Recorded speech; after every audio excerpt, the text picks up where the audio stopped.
Autoestima é, no fundo, estarmos em paz, não estarmos em guerra, tanto connosco como com os outros, na maior parte do nosso tempo, está bem? Porque também dizendo já, é impossível nós Isso. não termos ali alguma chatice, tanto connosco como com os outros, mesmo tendo boa autoestima. Isso é uma bela, isso é uma bela, isso é uma bela questão.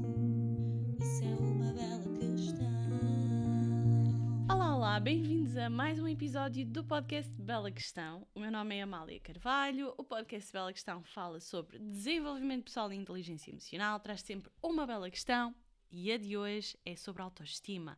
Mais concretamente, qual é o primeiro passo para desenvolveres a tua autoestima? E para isso, temos uma convidada muito especial que nos vai ajudar a explorar esta bela questão. É a Daniela Paninho. Ela é psicóloga clínica e coach. Exerce já há mais de 11 anos na psicologia clínica e como coach desde 2018. Neste momento a sua atuação é 100% online, mas tudo começou nas IPSS e em clínicas.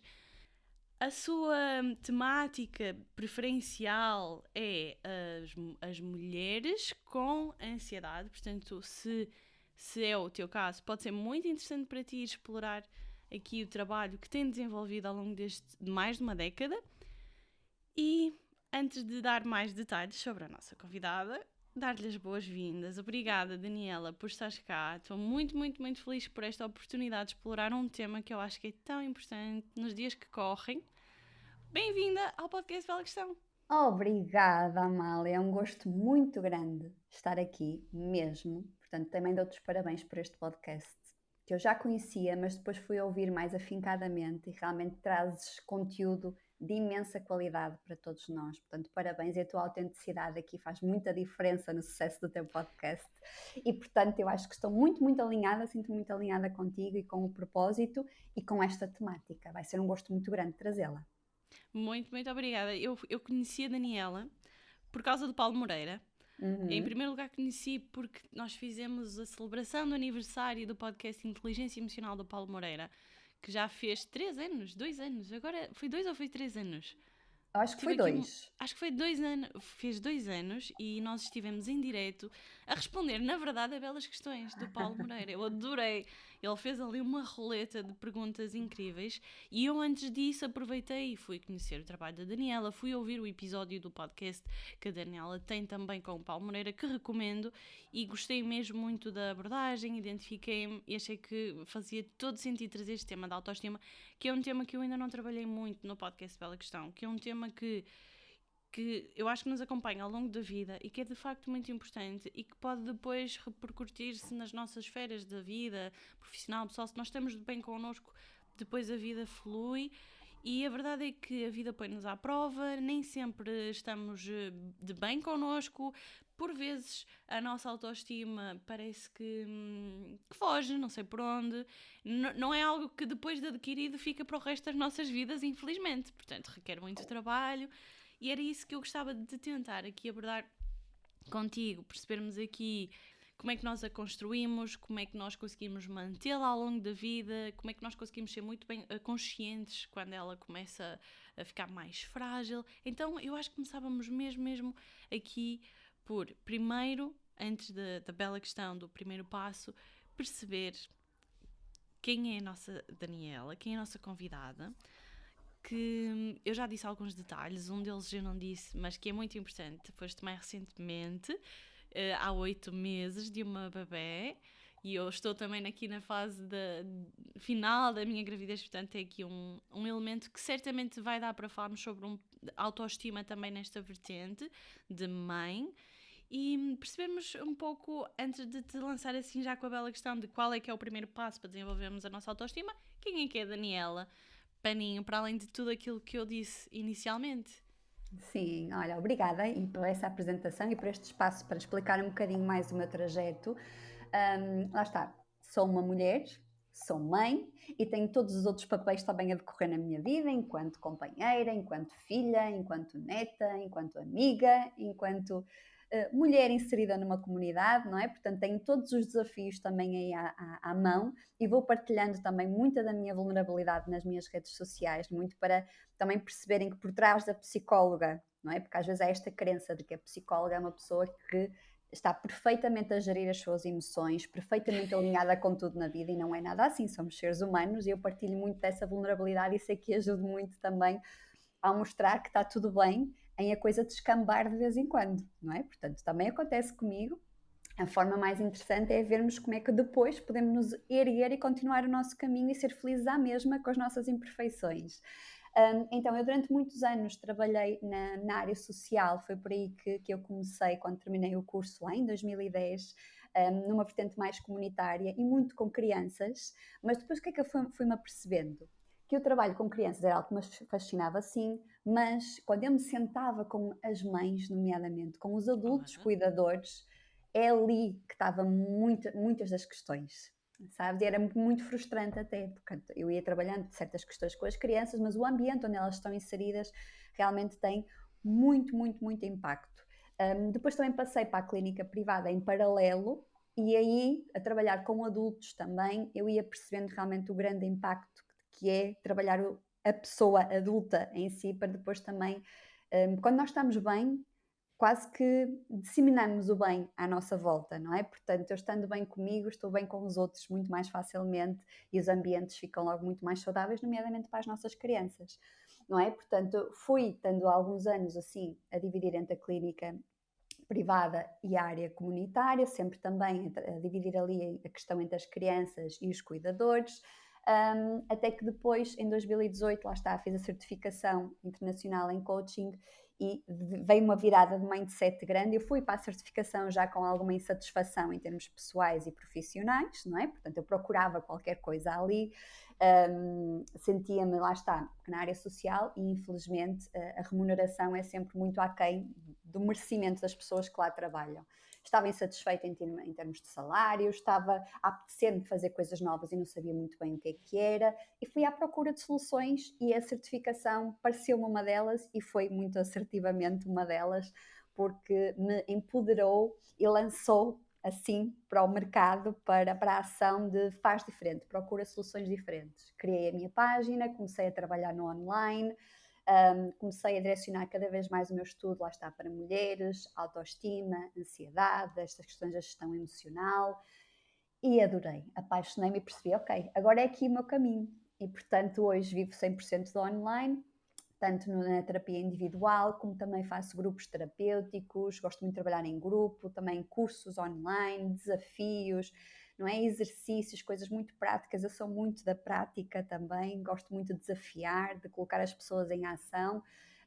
E pronto, e hoje vivo 100% do meu negócio, e estou assim a atravessar uma fase de grande realização também enquanto mãe, não é? A nível pessoal e a nível profissional. Portanto, não está tudo bem, nem nunca vai estar, mas estou muito feliz mesmo assim.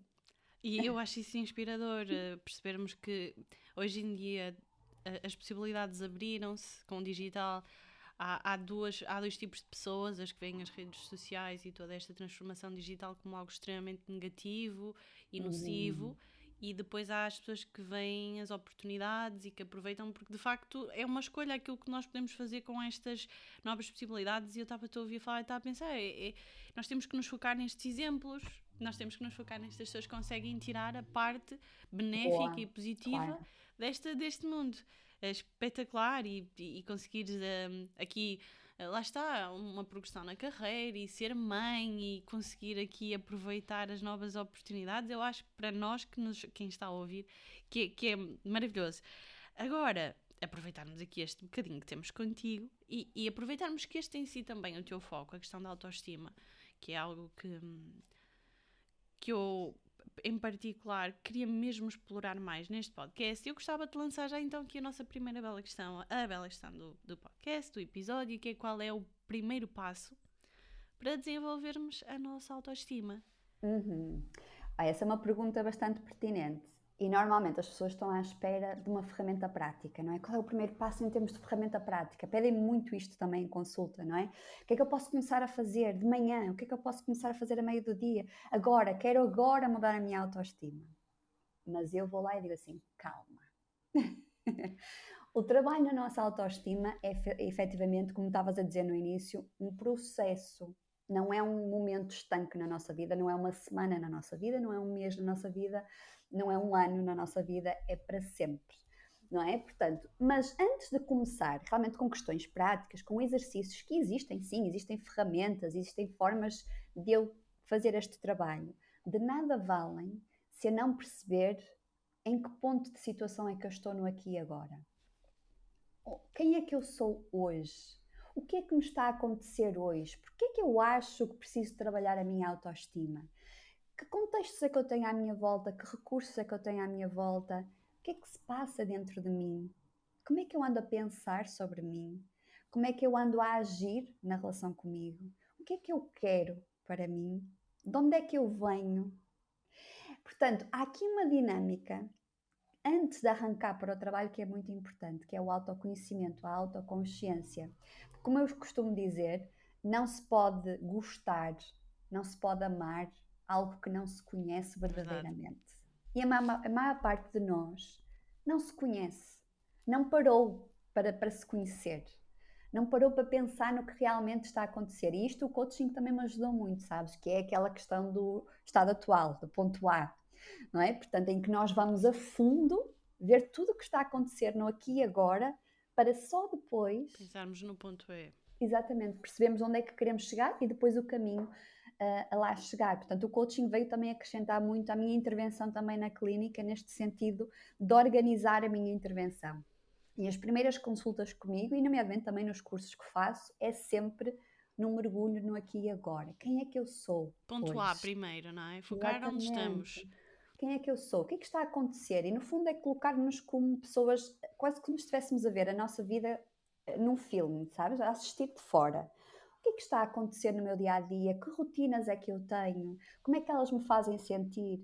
Com que pessoas é que eu estou a lidar? Como é que elas me fazem sentir? Não é? No fundo é sempre isto. Fora, dentro. Isto está a acontecer, como é que eu me estou a sentir? Isto está a Já agora, acontecer, como é que eu me estou a sentir? uma Diz-me, pergunta diz-me. que eu devia já ter feito, porque de facto acho que é importante para estarmos todos com a mesma percepção, o mesmo alinhamento em relação ao conceito de autoestima. Como é que tu defines a autoestima? Uhum. Olha, é a percepção, vem da auto, não é? Portanto, é a percepção pessoal que eu tenho sobre mim, do meu valor, do meu merecimento, não é? Do meu papel aqui no mundo. É uma coisa muito interna e ainda bem que tocas nesse ponto, porque muitas vezes nós associamos a autoestima à imagem. É uma parte, efetivamente, da nossa autoestima, que é a nossa autoimagem, a forma como nós vemos-nos ao espelho, o que pensamos sobre nós quando nos vemos ao espelho. Mas não é só, e eu costumo dar o exemplo também de que acompanho mulheres consideradas tipicamente as bonitas no mundo, com os corpos tipicamente vistos como perfeitos, que isso vale o que vale, não é? Entram nos Mas estereótipos, exatamente, entram lá, encaixam. Todos nós olhamos para aquela mulher e dizemos que linda, que bonita, que corpo bonito, pronto. E a verdade é que muitas delas que eu acompanho têm não baixa têm, autoestima. têm baixa autoestima, é incrível, Muito comum. não é? Portanto, não tem só a ver com a imagem física, tem a ver com a minha percepção de acordo com o que eu vejo, de acordo com aquilo que me define, de acordo com aquilo que eu sou. Porque eu posso ter um corpo perfeito, seja lá o que isto for para cada um de nós, mas olhar-me e não gostar de mim. Acontece. Assim como eu posso ter um corpo diferente desse estereótipo e adorar-me e amar-me e isso não ser um problema para mim. Eu gosto de uma definição de um dos autores que eu acompanho muito, que é o Nathaniel Branden. Ele é psicoterapeuta, e ele diz-nos que a autoestima é, no fundo, estarmos em paz, não estarmos em guerra, tanto connosco como com os outros. É aquela sensação, está tudo em paz, tanto comigo como com os outros, na maior parte do nosso tempo, está bem? Porque também dizendo já, é impossível Isso. nós não termos ali alguma chatice, tanto connosco como com os outros, mesmo tendo boa autoestima.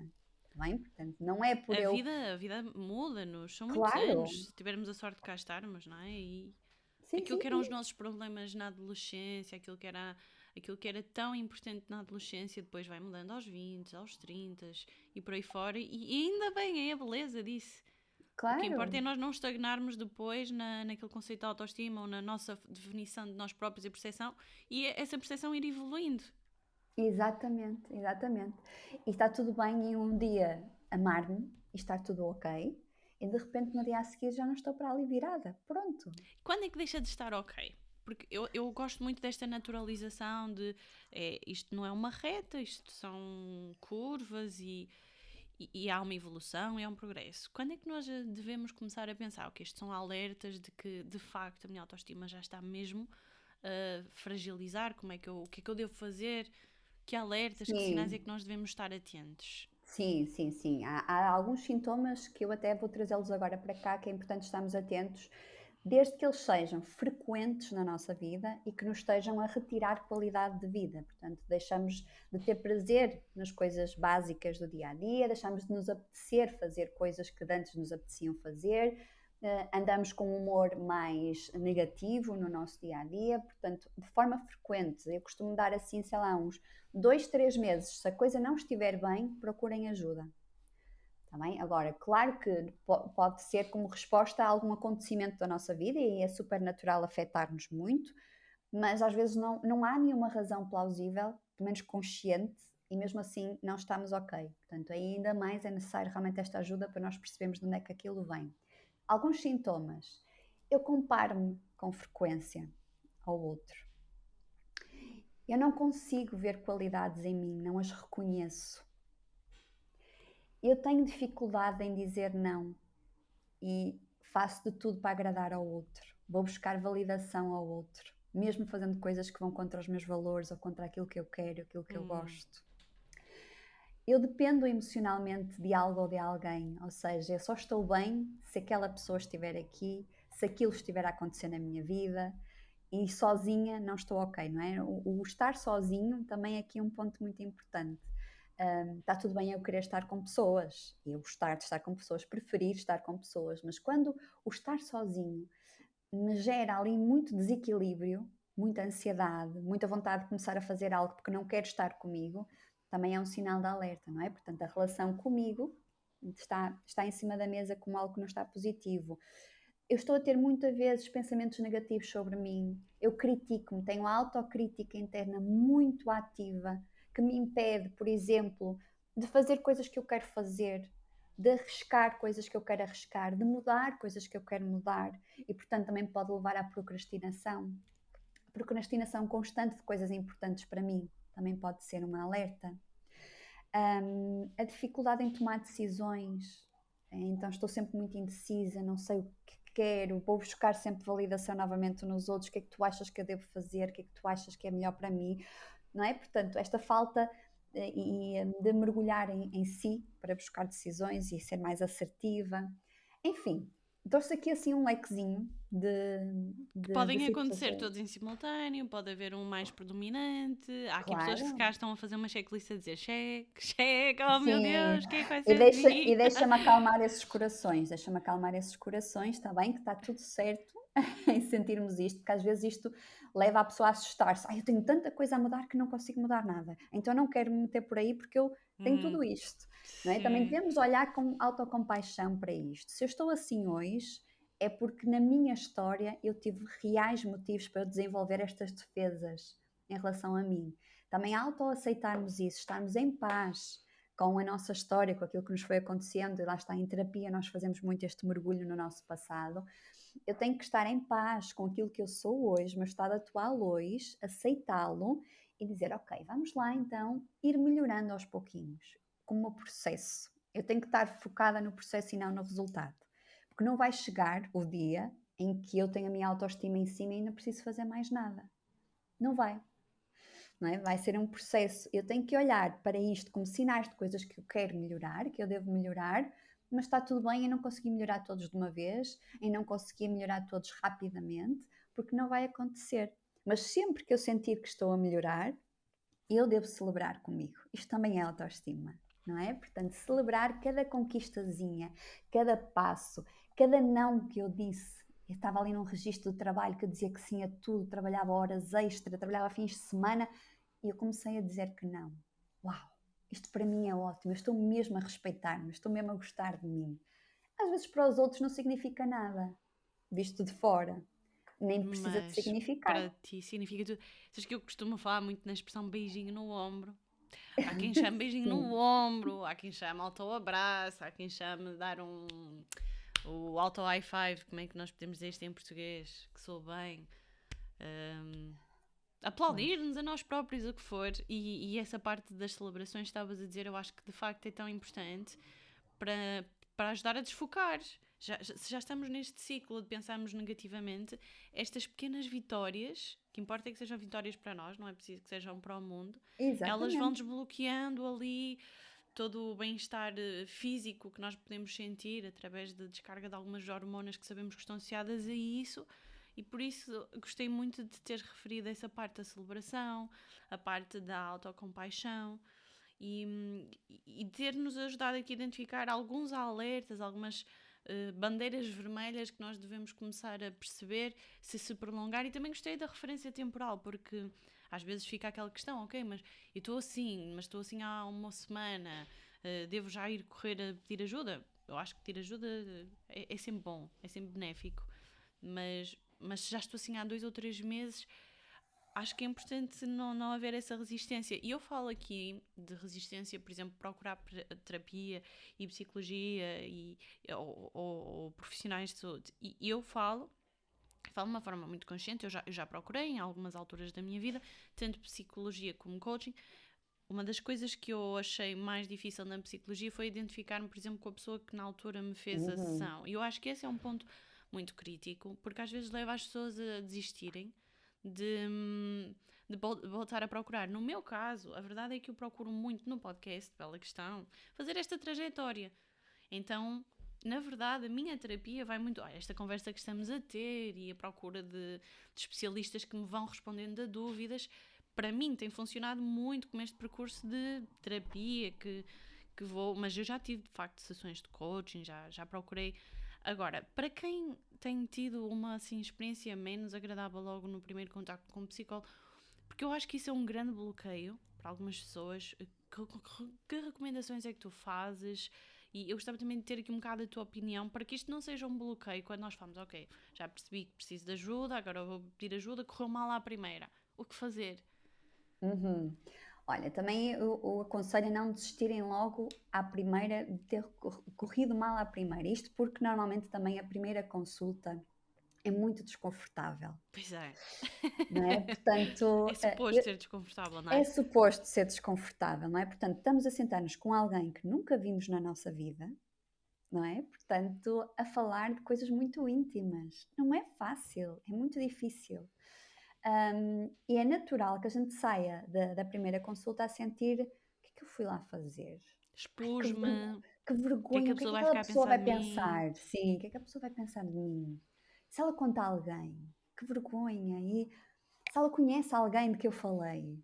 Não é? Surgem assim muitas questões, mas também é importante que também o profissional esteja... Nós estamos muito cientes disso, desse desconforto, não é? E eu tenho esse cuidado para explicar também à pessoa que é natural este desconforto, que vai passar com o tempo, com as consultas, conforme a nossa relação vai sendo estabelecida, porque a relação terapêutica é um dos maiores preditores de sucesso de um acompanhamento psicológico, não é? É muito Como assim? importante. Como assim? Ou seja, a relação que se estabelece entre psicólogo e pessoa acompanhada, não é? Portanto, há quem chame cliente, há quem chame paciente, enfim.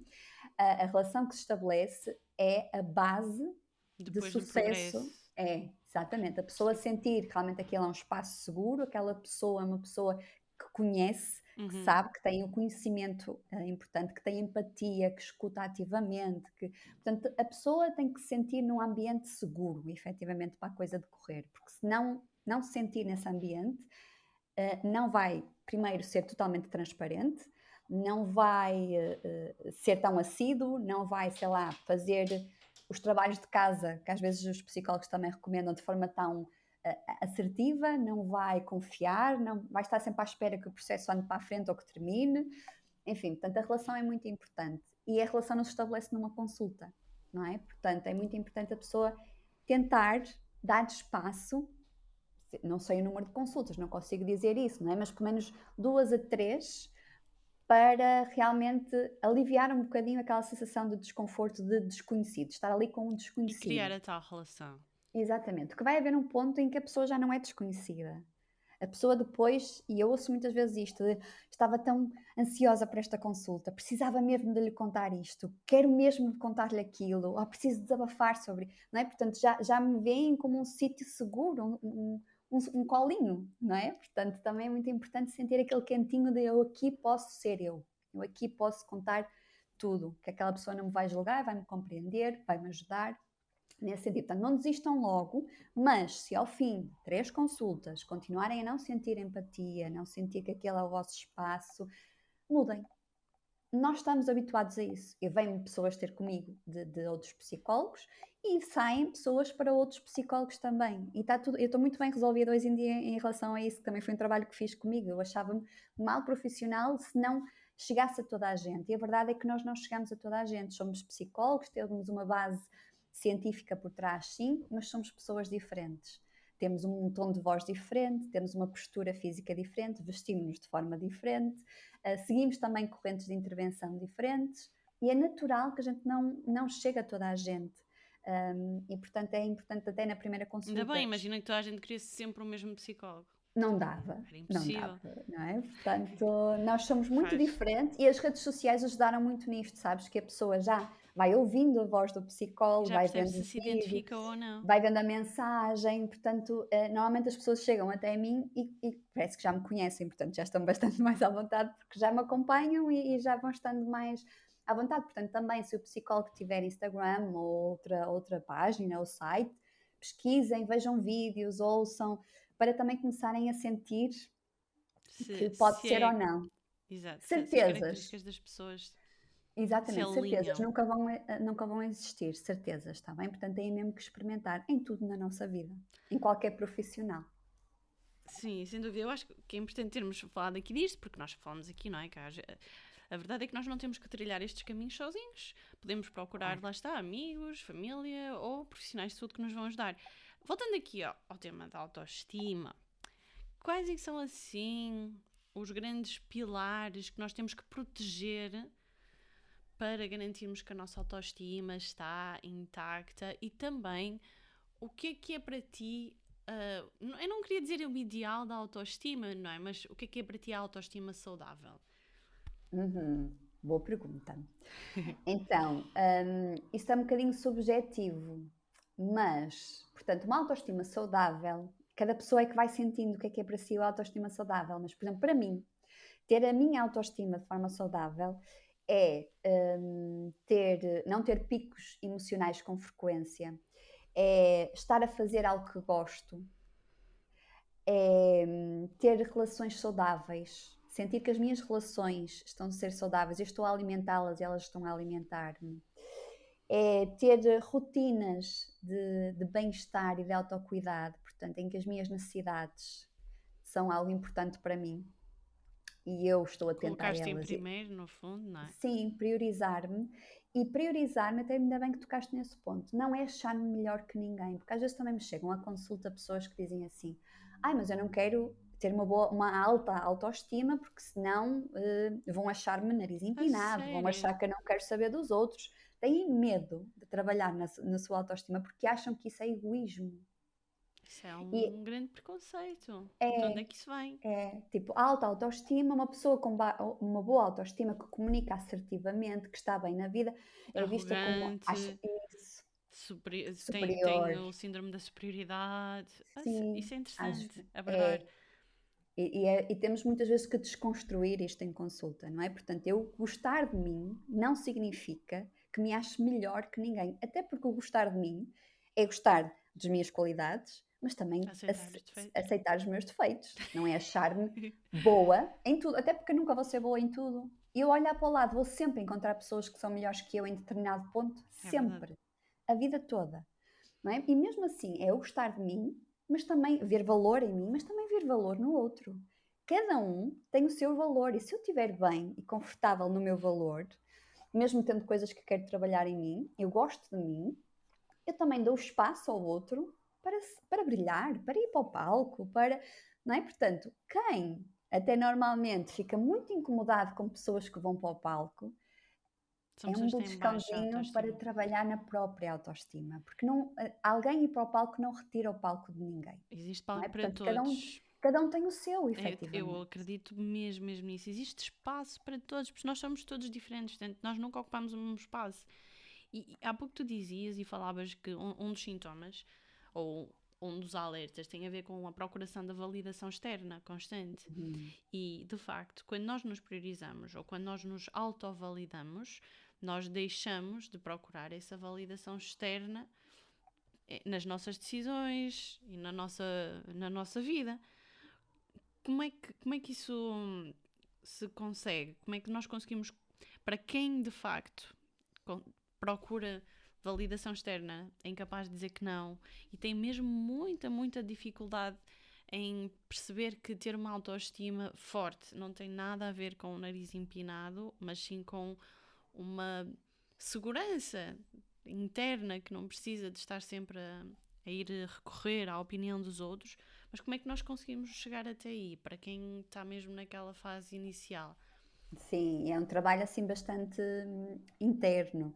E é uma boa pergunta, porque efetivamente é uma das grandes dificuldades, não é? Nomeadamente quando temos outras pessoas envolvidas, porque se temos alguém no nosso núcleo que está habituado a que a gente diga que sim a tudo, a que estejamos sempre disponíveis, nós sabemos que vai criar atrito quando começamos a dizer que não e a posicionarmos. É natural. Mas para preparar este caminho para aí chegar, podemos, por exemplo, trabalhar questões muito mais específicas no dia a dia da pessoa, a tomada de decisão no dia a dia da pessoa. Imaginemos que é uma pessoa que nós estamos sempre a tomar decisões no nosso dia a dia. E em vez de eu estar a questionar o que é que aquela pessoa vai gostar, o que é que será que é normal, o que é que será que é suposto, fazer mais coisas porque me apetece, mesmo sem outros envolvidos. Só esse motivo. Só, Apetece-me. e hoje apetece-me isto, fazer este almoço, apetece-me almoçar fora, apetece-me fazer isto, apetece-me ler aquele livro, não me apetece ler, apetece-me antes ir para o sol. Vamos começar no nosso dia a dia, nas nossas decisões, de mim para mim, em que sou eu a que estou envolvida, ainda não tem consequências nos outros, trabalhar-me a deixar-me levar mais pela minha vontade, pela minha necessidade no momento. Porque depois isto vai reforçar a minha autoconfiança no sentido de eu faço coisas por mim e faz-me sentir melhor. Ok, então depois o passo é começarmos a ir para coisas um bocadinho maiores, nomeadamente na relação com o outro. Aqui que eu tenho que dizer não. Vou experimentar. Talvez no início com uma pessoa do núcleo próximo que haja mais segurança no sentido de da pessoa não vai desaparecer da minha vida para lhe dizer que não aqui, não Sim. é? Nomeadamente os amigos, não é? Estou sempre a convidar para ir jantar fora à sexta-feira e há uma sexta-feira em que não me apetece nada, apetece-me ficar em casa a ver uma série. Então eu vou dizer que não. Não é? Isto parece um passo fácil, mas não é nada. Há alguém que Não, está habituado porque noutro nós começamos registro. a prever as consequências antes delas acontecerem e na maior parte das vezes de forma exacerbada. Claro, porque vamos colocar-nos no lugar dos amigos. Não é? Portanto, se temos uma amiga nossa, amigos, estou a falar de amigos, não estou a falar Exato, de não é? pessoas. Ramboiada. Exatamente, temos uma amiga nossa que nos diz hoje não. Primeiro podemos perguntar se realmente está tudo bem, não é? Aquela tendência de, Sim. mas precisas de alguma coisa? Posso ajudar em alguma coisa? Normalmente há aquele de, ela costuma vir sempre. E a pessoa diz, não, hoje só quero mesmo ficar a descansar. Eu vou deixar de lhe falar? Eu vou achar que ela é esta ou aquela por querer ficar em casa a descansar? Vou ficar zangado? Não faz sentido, não é? Portanto, o outro também não vai ficar assim zangado comigo, não é? Temos que nos colocar, também ir colocando no lugar dos outros e temos que os ir habituando de uma forma gradual a um processo que também estamos a fazer connosco. Porque pode haver realmente pessoas que criem atritos com isto, que digam coisas muito feias como ai, agora tens a mania, ai, agora... Porque nós E o fomos que se fazer habituados nessas a estar num registro. circunstâncias? Explicar. Que vamos educar os outros também e dar-lhes espaço também para dizerem que não quando querem dizer que não. O não pode ser acompanhado de uma explicação de, olha, eu estou a dizer-te que não porque hoje quero mesmo descansar. Tive um dia mesmo cansativo. E podemos mandar ali pelo meio mas gosto de ti na mesma. Ou então, olha, mas podemos no domingo combinar. Sim, dar uma alternativa. Sim, explicar. Não tem que ser um não tem que ser algo frio, algo agressivo. É dizer, olha, não. Gostava muito, mas não. Gostava, mas não. Estou cansada hoje. Vamos ver aqui no outro dia. Ou ver aqui com outra pessoa que te possa ajudar nesse sentido. e explicar um bocadinho o porquê, ou nossa gestão de tempo está diferente, nossas prioridades estão diferentes, o nosso cansaço, partilhar a nossa necessidade do porquê do não é? Para o outro também ir compreender-nos. Nós também temos, o óbvio tem que ser dito, nós temos que explicar Sim. aos outros os porquês. E para que o outro não esteja a simular hipóteses erradas do porquê de nós termos dito que não, Exatamente. e isso clarifica. Uma das coisas mais Sem interessantes dúvida. que eu já ouvi sobre a autoestima é o facto de nós aprendermos a ensinar aos outros como queremos ser tratados. Nem sempre as pessoas sabem como é que nós gostamos de ser tratados, e às vezes nós assumimos que as pessoas sabem, mas às vezes nem nós sabemos. Então, estava aqui a pensar em tudo o que tu estavas a dizer. Começa pelo ponto A, nós chegarmos a um ponto em que nós sabemos como é que gostamos de ser tratados, nós tratamos-nos dessa forma e depois passamos a ensinar ou partilhar com os outros como é que gostamos de ser tratados.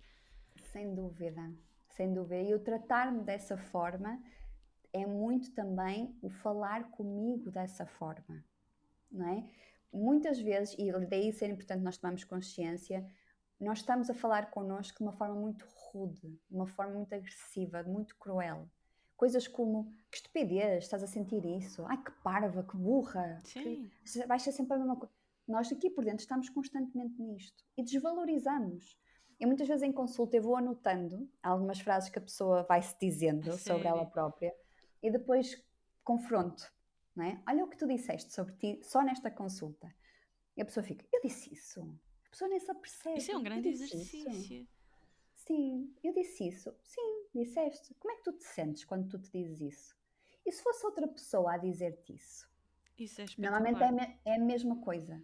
Nós sentimos de igual forma, só que desvalorizamos quando somos nós a dizer. E ao outro, jamais o diríamos. Parece que o outro tem mais valor, merece mais respeito do que nós. Tem que começar pela forma como falamos connosco. E este é um padrão muito regular, muito inconsciente, muito automático e é E dos difícil mais de mudar. difíceis, dos mais É, difíceis. é, Ao contrário do que se pensa, e eu acho que isto hoje em dia tem sido mais falado, tinha-se muito a percepção de que as pessoas se achavam o centro do mundo, que se achavam as maiores, mas quando nós depois vamos escutar as vozes internas, o que nós percebemos é que é mais o contrário, e quem mais acaba se calhar por ter esta necessidade de projeção de uma imagem de inderrubável e de fortaleza são as pessoas que mais têm uma crítica interna forte e sobretudo as pessoas que mais têm comentários cáusticos que nos destroem, essas são as pessoas que o fazem com elas próprias. E um dos sem dúvida. exercícios que eu acho mais interessante e que eu também tenho aprendido nesta jornada é quanto mais destrutivo é o comentário de alguém, quanto mais a pessoa tenta magoar, às vezes ainda que não seja de forma premeditada, mas pode ser, ou quanto mais a pessoa discute connosco de uma forma pouco saudável, mais significa que a própria pessoa o faz com ela própria. E se nós pensarmos nisto, nós automaticamente temos mais autocompaixão e mais compaixão pela pessoa, mais empatia. Olha, se a pessoa está a falar assim comigo, imagina como é que ela fala com ela própria. Isso. Ver além do comportamento, não é? O comportamento é só a pontinha do É iceberg de verdade. todo o mundo interno de alguém. Sim. E aproveitando aqui que tu, por um lado, falaste-nos dos alertas e, por outro lado, também nos falaste do oposto, que é aquilo que para ti acaba por ser uma autoestima saudável. Tu falavas em não ter picos emocionais. Eu gostava de ir aqui porque eu acho que era importante percebermos isto. Porquê que os picos emocionais podem ser tão destabilizantes para uma autoestima? Sim, picos emocionais com frequência. Deixa-me Sim, com acrescentar isto, frequência. porque vamos ter Sim, picos sim. emocionais. Ou seja, sempre que acontece algo que realmente para nós é muito importante, nós vamos disparar emocionalmente. Mas se estiver a acontecer com recorrência, nós estamos, sei lá, a ser mais impulsivos, estamos a ser mais agressivos, estamos a ser, ou estamos a ficar extremamente tristes com alguma coisa, extremamente frustrados com alguma coisa, normalmente é espelho de alguma coisa que estamos a tentar buscar fora e que aquilo não nos está a dar, que é algo que é muito importante para nós. Eu costumo dizer que nós temos entre nós uns copinhos de necessidades. E eles vão Gosto. variando a água que têm dentro, não é? E eu tenho que ser a principal responsável por ir colocando água nas minhas necessidades, nos meus copinhos de necessidades. Porque senão, facilmente, se alguém chega lá e coloca uma gotinha, eu sinto que aquilo é a última bolacha do pacote, que é ali que eu vou ter aquilo. não é? Isto dava aqui uma outra conversa sobre dependência emocional. E se depois, se essa pessoa, se aquele acontecimento, se aquela deixa de acontecer, eu vou para picos emocionais, não é? Eu transformo aquele lado mais animal, de sobrevivência em mim. E estou num registro de sobrevivência constante porque me faltam coisas E básicas. que estamos à procura que sejam os outros a Exatamente. meter esse conteúdo no copo e não nós próprios. Exatamente. E tem que ser eu a assumir responsabilidade por ir colocando. Os outros também vão contribuindo e é muito importante, eu estou sempre também a sublinhar isto, não é para viver numa redoma de vidro de forma independente, porque nós somos seres sociais, precisamos dos outros para estarmos bem, mas nós, se formos para os outros com os nossos copinhos com alguma água, não tem que ser cheio, porque senão depois também os outros não têm nada para nos dar. Exato. Mas com alguma água, vamos ter relações muito mais saudáveis, vamos exigir muito menos do outro, vamos só para dar, vamos E é só bom, para usufruir. e é bom tu teres falado com veemência da questão da frequência, porque os picos emocionais vão existir. E eu, por Sempre. exemplo, agora que estou no último trimestre da gravidez, e acho que tu que já estiveste grávida e as pessoas estão grávidas, mas podia não ser da gravidez, podia ser circunstâncias da vida Uma que outra nos levam. mudança na Mas vida, pronto, sim. esta é uma mudança relevante. Eu senti mais ter assim picos emocionais e tive um em particular até recentemente, e depois eu como também gosto de refletir, gosto de pensar, eu penso, por um lado, eu acho que começa pela autocompaixão, que é, eu não sou perfeita, e eu depois meto aqui uma pressão em cima de mim porque tenho um projeto sobre inteligência emocional e porque quase que tenho que ser aqui uma referência, e eu quero ser a pessoa que faz a caminhada, que diz que faz, e não só olha para o digo, não olhes para o que eu faço. Eu procuro muita consistência e coerência, mas os picos emocionais existem. E eles aparecem quando nós não estamos à espera, por isso é que se chamam picos e porque nós não estamos em controle. E eu gostei muito do facto de teres falado aqui em frequência, não é? Porque acho que ajuda-nos também a balizar aquilo que pode ser saudável do que não pode ser. E também aceitá-los de uma forma natural, não fazer com que eles sejam um comportamento desejado, se eles nos levam a comportamentos que nós podíamos, e sabemos que podíamos ter feito melhor se nós estivéssemos sequestrados pelas nossas emoções, mas também relativizar um pouco e não pensar que agora, porque se tem um pico emocional, já está tudo estragado e afinal eu já não consigo ser esta pessoa que gere super bem as suas emoções, e também não ter um bocado essa procura pelo perfeccionismo que muitas vezes ou é tudo ou é nada, ou temos uma grande autoestima ou temos uma autoestima no lodo. Também acho que não é por aí o caminho. Não, sem dúvida alguma, e por isso é que eu estou sempre a frisar, eu tenho dias em que a minha autoestima não está ok, e não é por isso que eu me acho uma pessoa com baixa autoestima. Vai haver dias, vai haver momentos, vai haver situações condicionantes, nomeadamente hormonais, não é, Amália, que nos fazem sentir coisas que antes não sentíamos. E as inseguranças que vêm também nesta fase de ser mãe, o que é isto? Ninguém nos preparou, não dá para nos preparar. Há uma imensidão de coisas novas que vão acontecer na nossa vida com grande responsabilidade, portanto, naturalmente, as inseguranças vão estar à flor da pele e dizem que é para sempre, não é? São inseguranças constantes, porque a criança vai sempre... ainda vou entrar nessa jornada. Exatamente, precisando de coisas diferentes, não é? Agora o que eu gostava de perguntar é, ok, pronto, nós somos humanos, temos todas estas circunstâncias, a nossa autoestima deve estar bem trabalhada, mas por vezes pode estar mais frágil. Que rotinas de autocuidado ou que hábitos é que tu nos recomendas, ou também a própria ciência sabe que funcionam, que devemos estar particularmente atentos e fazer, não é? Que a parte mais importante é fazer. Quais são as tuas rotinas preferidas? O que é que tu fazes quando tu sentes que a tua autoestima está mais em baixo? Olha, há rotinas que nos esquecemos com muita frequência, que são as básicas. Porque nós depois queremos sempre, e também eu muitas vezes isto em consulta, querem rotinas elaboradas, né? De uma rotina matinal, de uma rotina antes de ir dormir, de um desporto, e depois a questão que eu faço sempre é: tens descansado? Tens feito pausas ao longo do teu dia? Tens bebido água? Como é que tu te tens alimentado? É muito importante nós tocarmos aqui nas nossas necessidades básicas e começar sempre por aí. Não adianta eu querer, é como a pirâmide de Maslow, não é? Não adianta eu querer ir para outras coisas Se eu estou com fome, se eu estou cansada, se eu não me tenho alimentado em condições, se eu não tenho bebido água, se eu não tenho feito algum tipo de movimento, não é? Algum exercício físico, não tem necessariamente de ser ginásio, não é? Portanto, mas o movimento é uma necessidade básica, não é? Portanto, começar sempre por ter as nossas necessidades básicas em dia, e para isso eu tenho que as escutar e valorizar. Não é dizer, estou cansada, mas eu preciso é de fazer isto. E às vezes bastam 5 minutinhos de pausa ali entre uma tarefa e outra, ou mesmo a meio de uma tarefa, para cuidar desta minha necessidade básica. Porque nós cansados, com sono, com fome, Viramos monstrinhos. pois é, não vamos ser produtivos É verdade. no nosso trabalho, não vamos conseguir estar ok nas nossas relações. Portanto, necessidades básicas sempre a começar por aí.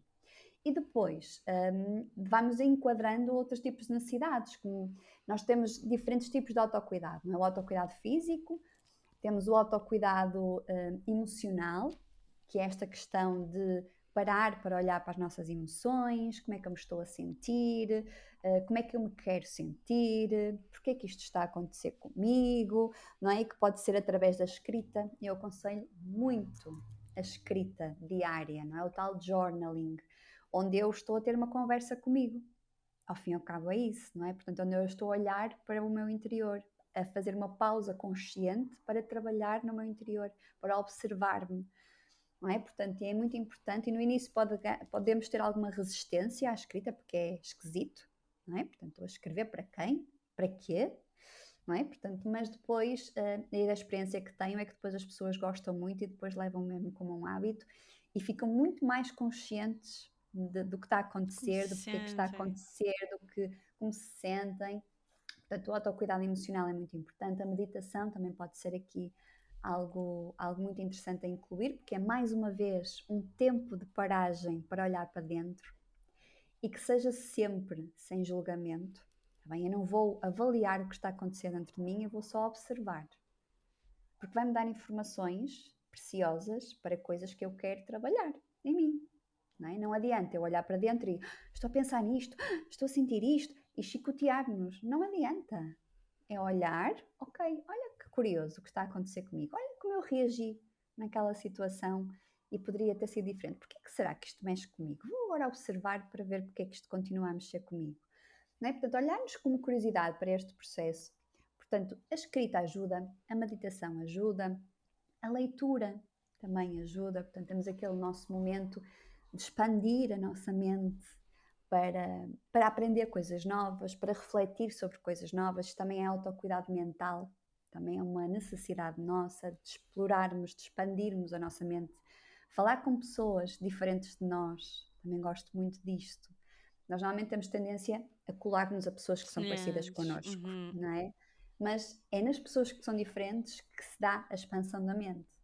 Não para convencer aquela pessoa a ser como eu, ou para aquela pessoa me convencer a ser como ela, mas para percebermos porquê, para E compreender. alargar os nossos horizontes, as nossas opções. Sim. Diz-me porque que eu gosto de azul e aquela pessoa gosta de amarelo. Olha, mas fala-me mais sobre esse teu gosto pelo amarelo. Não é? Olhar com curiosidade, não é para eu começar a gostar de amarelo, que posso no caminho começar a gostar, mas para perceber aquela pessoa.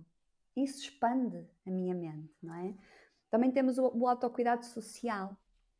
E eu, por exemplo, falando aqui da minha experiência pessoal, eu trabalho online, estou todos os dias com pessoas online, mas efetivamente é um trabalho muito solitário. O que é que significa autocuidado social?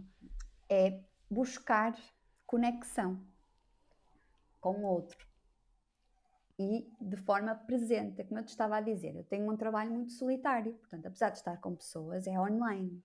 Não é? E apesar do final do dia estar com o meu companheiro e com a minha bebê, é o meu autocuidado social diário, mas eu tenho uma necessidade grande de criar outros ambientes, outros contextos onde eu esteja com pessoas. E então, e foi um dos motos para este ano, foi mesmo criar almoços com amigas, fim de semana estar mais com a minha família, sair mais, passear mais, estar mais com as minhas pessoas e escolher os ambientes onde eu quero estar e alimentar-me, aqueles que me fazem bem. Não é? Portanto, e isto foi uma mudança grande que fiz este ano no meu autocuidado social, que senti que o ano passado ficou muito aquém. Também lá está. Vimos de uma pandemia. Depois, entretanto, também engravidei. Portanto, é tudo assim muito, muito solitário, muito fechada em casa, muito pouco social, e agora estou a usufruir disso porque senti que era uma necessidade minha e estou realmente a sentir na pele o bom que é dar resposta a essa necessidade. Não é? Portanto, há aqui uma série de ingredientes, tanto a nível físico, como a nível mental, a nível emocional, a nível social, que podemos ir buscando. Não temos que estar em todo lado a fazer tudo, mas temos que, no fundo, quase como se tivéssemos uma rodinha lá em casa dos tipos de autocuidado e vamos vendo como é que isto está. Eu já não há muito tempo que não faço aqui qualquer coisa em termos físicos ou em termos emocionais. Vou introduzir aqui neste tempinho livre que eu tenho hoje, vou cuidar de mim. Não é? Mas temos que nos ir escutando. Eu até diria, assim, quando tu estavas a falar, o autocuidado há de ser um dos grandes pilares, não é? Sim, O é maior a parte aliado da comportamental. autoestima. Claro, é a forma comportamental que eu tenho para me mostrar que gosto de mim. Exatamente como cuidar de uma relação com outra pessoa. Quando tenho uma outra relação, de amizade, familiar, amorosa, eu tenho que cuidar, tenho que mostrar de forma comportamental, não basta dizer, tenho que mostrar Pois, que cuido, fazer surpresas, dar resposta também a necessidades, estar atenta, não é? porque Conversar. o comportamento é o que vai determinar a validade da nossa percepção. Porque se eu tenho uma Exatamente. percepção, ou eu acho que eu tenho uma determinada percepção, mas o meu comportamento não a, não a reforça, pelo contrário, contraria, eu própria sei que há ali alguma, diria, hipocrisia, ou eu tenho perfeita noção, nós temos perfeita noção de que não bate certo o gato, a bota com a perdigota, portanto a parte comportamental é o que vai depois reforçar, de facto, na Isso. prática a autoestima, não é? Traz uma maior congruência, não é? É Porque não isso. adianta eu dizer, eu gosto muito de mim, eu sou linda, eu respeito o meu.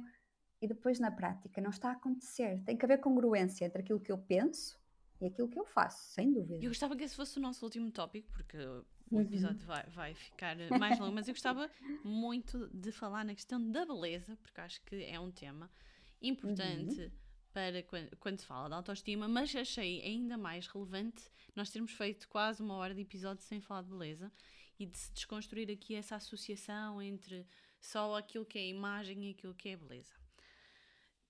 Já tens mais de 11 anos de experiência, então certamente também já tens aqui alguns padrões que consegues identificar naquilo que pode ser a relação das pessoas com o seu corpo, com a sua imagem.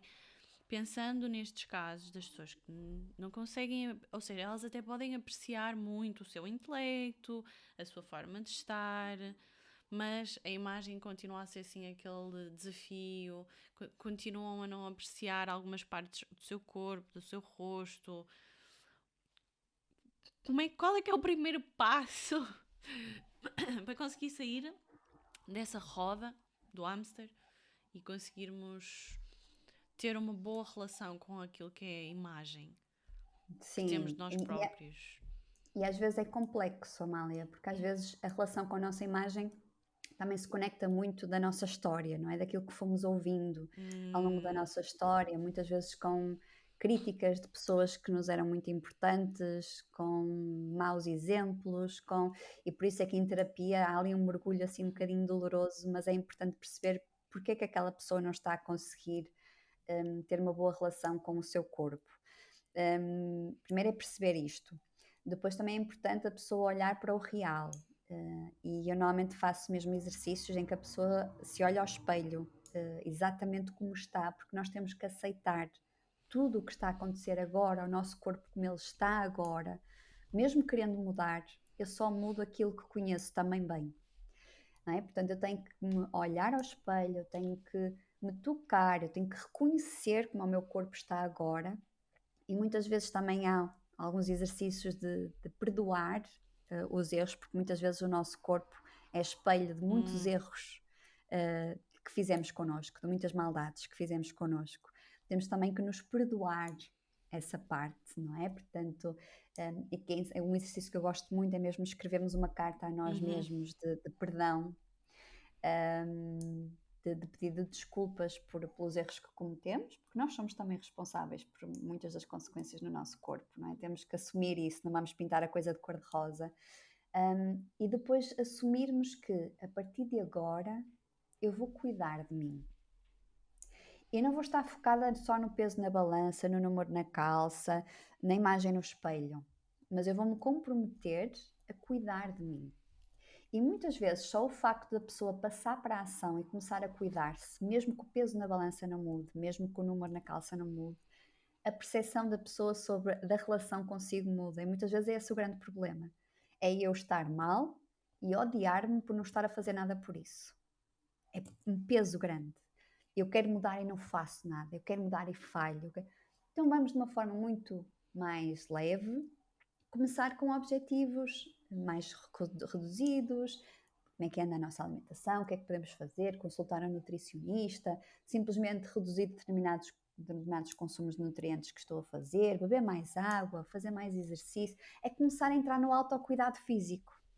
E a verdade é que quando eu estou na rodinha do autocuidado físico, eu já nem me lembro de quanto é que peso, já nem vou à balança com tanta frequência, nem é saudável ir, e portanto só começo a gostar do que eu estou a fazer comigo.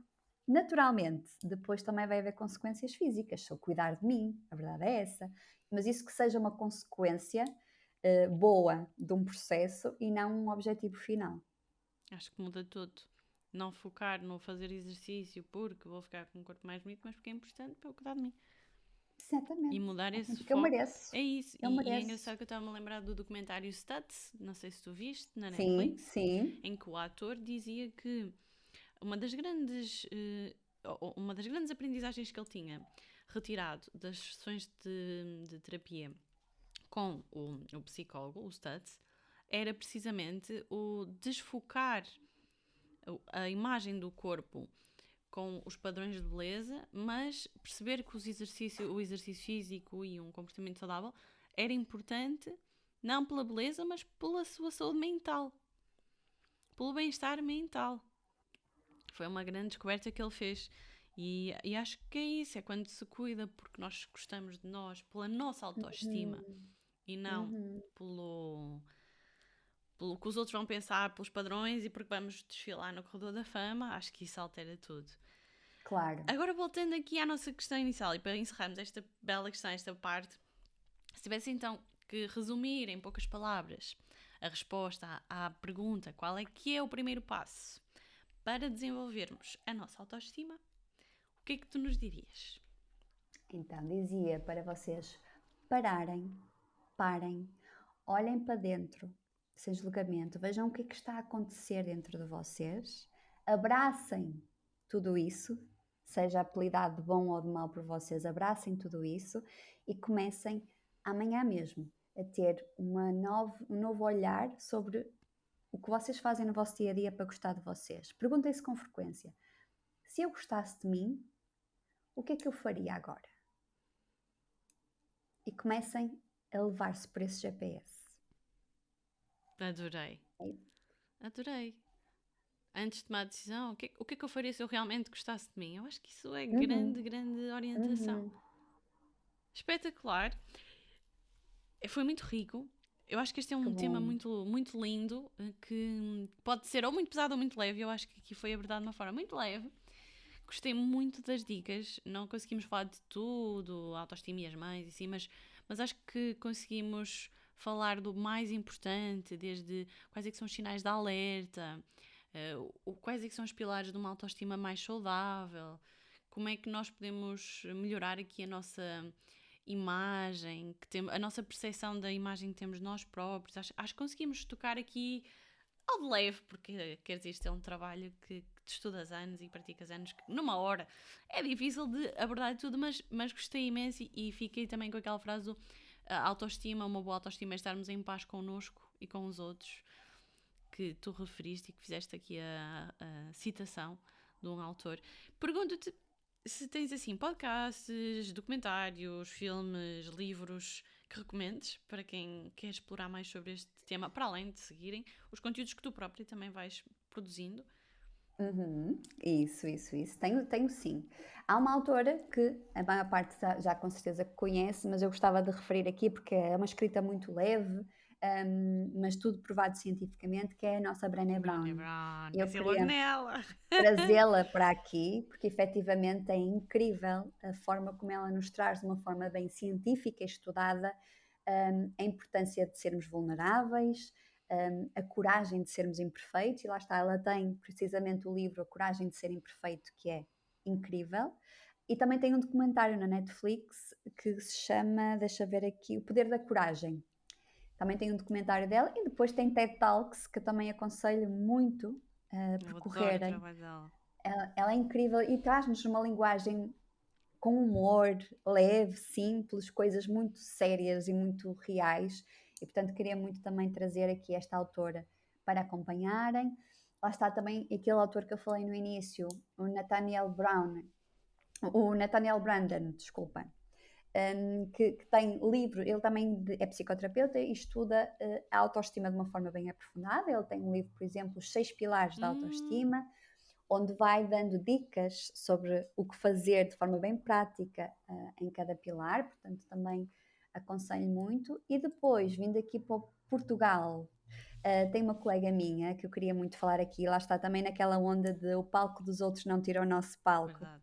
Que é a Joana Gentil Martins. Ela publicou recentemente um livro onde faz assim uma compilação de muitos exercícios práticos sobre a autoestima, que se chama Torna-te o Amor da Tua Vida. Que giro o título. Aconselho muito também o livro dela, que acompanhei a escrita, dei algum contributo, fomos conversando as duas e está assim um resultado final maravilhoso e muito prático também. E pronto, temos também que trazer a palco os nossos colegas, mesmo colegas de profissão. Eu acredito muito que o brilho do outro não tira o nosso. Não, há para todos. Exatamente. Fantástico, excelentes recomendações, obrigada.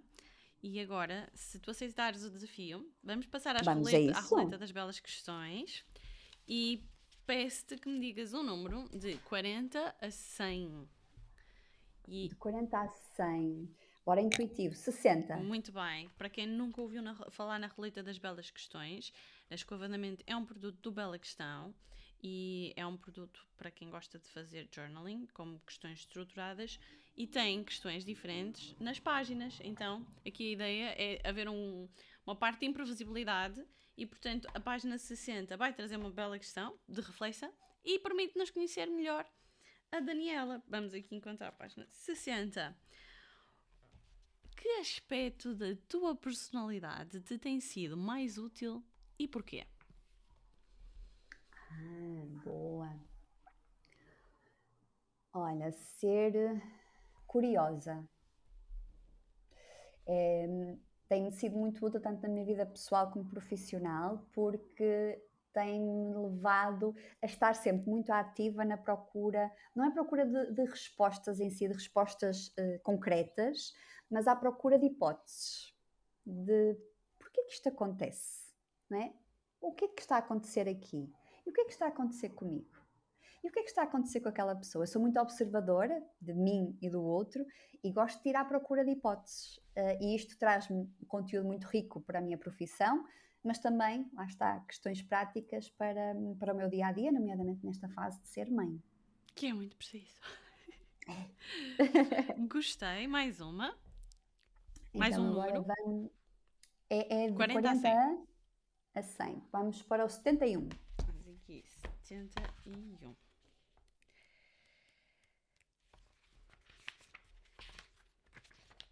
Qual é que é a conquista profissional ou académica de que mais te orgulhas na tua vida? Boa. Olha, foi quando decidi, e foi há 2 anos, trabalhar 100% por conta própria, porque foi uma decisão que eu protelei durante muito tempo, por inseguranças, por busca de certezas, e nunca iria haver um momento perfeito. Eu numa fase andava à procura dele, mas foi aquele dia em que eu decidi, a partir deste dia, vou-me despedir do outro trabalho que tinha e vou viver a 100% por minha conta e risco. E foi a melhor coisa que fiz, porque a nível de financeiro, de disponibilidade de tempo, liberdade de escolha, foi a melhor coisa que fiz. Portanto, estou muito orgulhosa porque dependeu 100% de mim. Deixei de ouvir muito ruído à minha volta e muitos conselhos que ouvia, foquei-me em mim, tomei a decisão por mim e foi a melhor coisa que fiz. Fantástico. Estou gostado de te ouvir.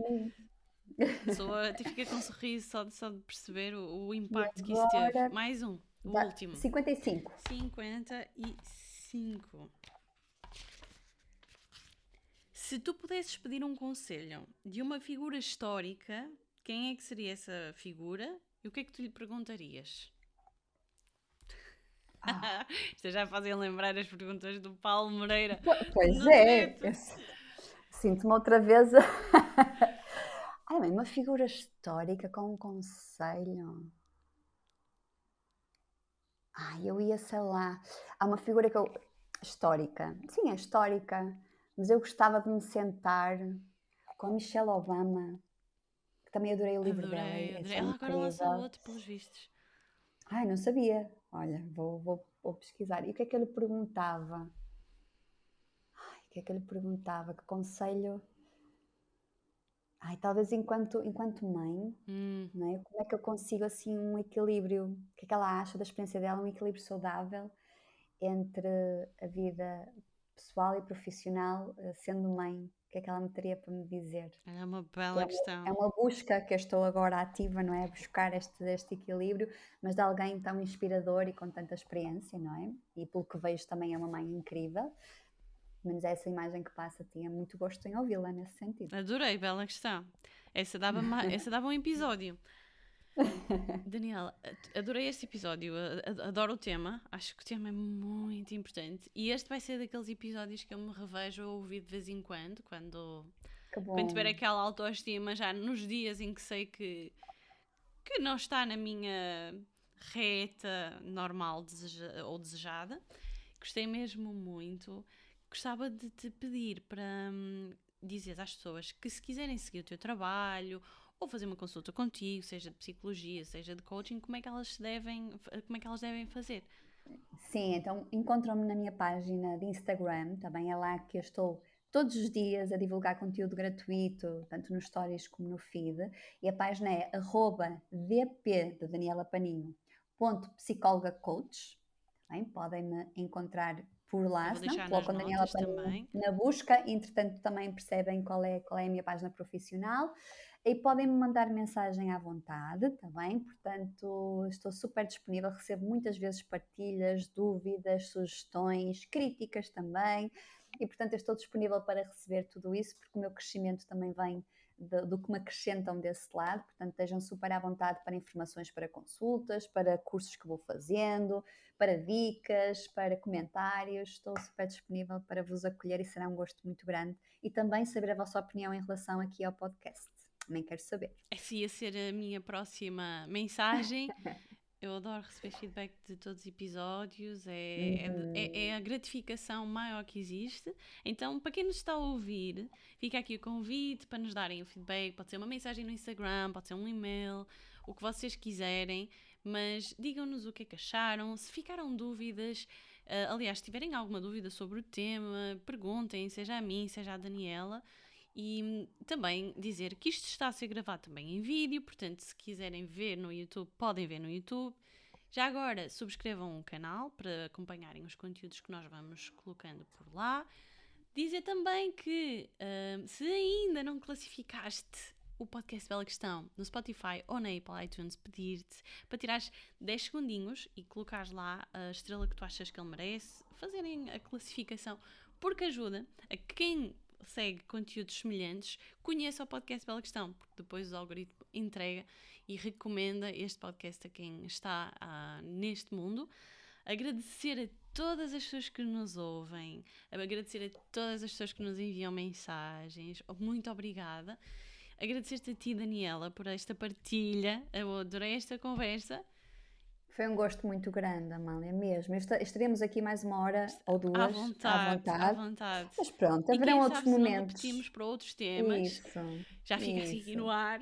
Muito obrigada. E obrigada a ti, que nos ouves aí Obrigada, em casa. Amália. Obrigada. E já sabem, quanto a nós, vemo-nos, ou melhor, ouvimos-nos no próximo episódio. Um beijinho, obrigada a Obrigada. todos. Até breve. Sentido da vida, uma mente retorcida. Eu vou conseguir sim ou não escovar a tua mente, atitude inteligente. Tens tudo na tua mão. Sempre a divagar